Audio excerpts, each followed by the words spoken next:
All right, so the topic I want to talk about today is a trend I've been seeing here at SMX, but I prepared a lot of this before we came because it's a trend that I think we've all been talking about a little bit overall, and that is to do your job like a boss. Now, that means a couple of things. Number one, it means to do your job really well, but also it means to do your job in a more strategic way than you've been doing it before. You are no longer in a silo where you can be the SEO and you can work on SEO and you can do the SEO, or you can be the paid search person and just do your keywords and so on. We are now part of a greater cross-functional team. I've got a couple of examples I want to show you from my own experience in that realm. Really quickly though, I stole this right off of Paul Bremer's slides from yesterday, but he actually stole it from an article you wrote from Search Engine Land, and it actually comes from a Forrester report. So there's a lot of attribution going on here. But basically, it's a research paper that they put out that showed that when they interviewed the largest advertisers, and these are the billion-dollar advertisers, these are agencies that work with advertisers with that level of budget. They asked their business people what the biggest challenges they expect to face over the next 2 years, and this took place, I think, last summer. And you can see the top three there that we've got blocked off: integrating search marketing with other marketing, understanding new search engine developments, and measuring how search impacts your business's bottom line. At least two of those top three, but I submit that all three of them are really big picture questions. Those are not, oh, you know, how am I going to maintain my budget, and what keywords should I bid on, and how do I find new places to get links and things like that. These are big picture questions. So the big advertisers are already doing it this way. They're already worrying about this, and so we should absolutely too. This is actually something very similar to what Sid presented. Your program is not your program. What I've got here, and I've stripped everything out because, you know, this is my business. I'm not an agency. I can't hide behind client A.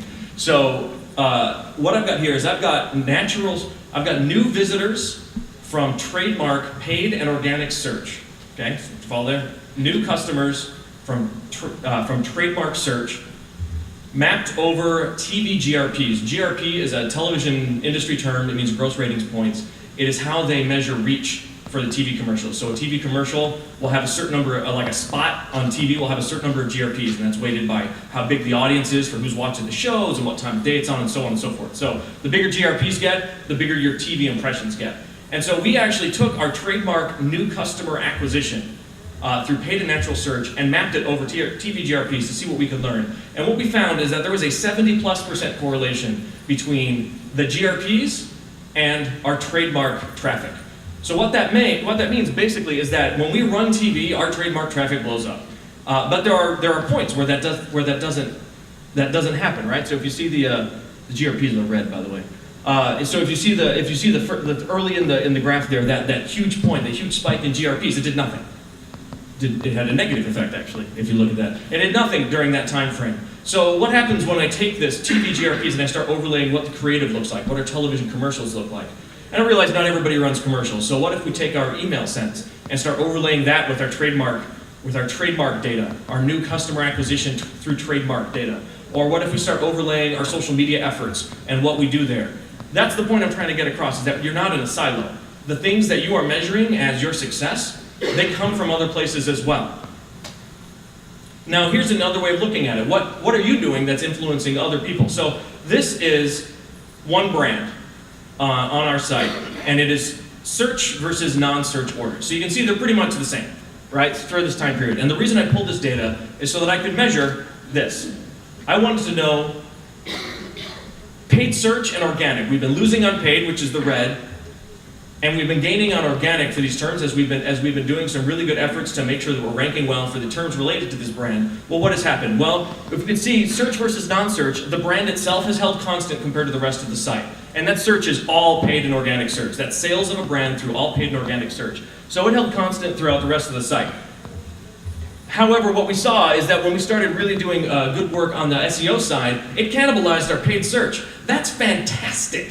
That is great news. We ranked really well in paid, and we still rank really well in paid, and we still do very well for that brand in paid. But now that our natural search has taken away from it, that's just saving us money, and and it had no negative impact on our overall brand. The last thing I want to leave you with is to remember what you're really doing. In my case, I'm e-commerce. I'm selling products, okay? So if I'm looking at the brand that I'm selling, I've got the target campaign, this is a paid thing, but it works for organic too. You've got your target campaign or your target keywords that are designed to sell that particular product. But where else are these sales of that brand coming from within your program? What other keywords are driving sales of that brand?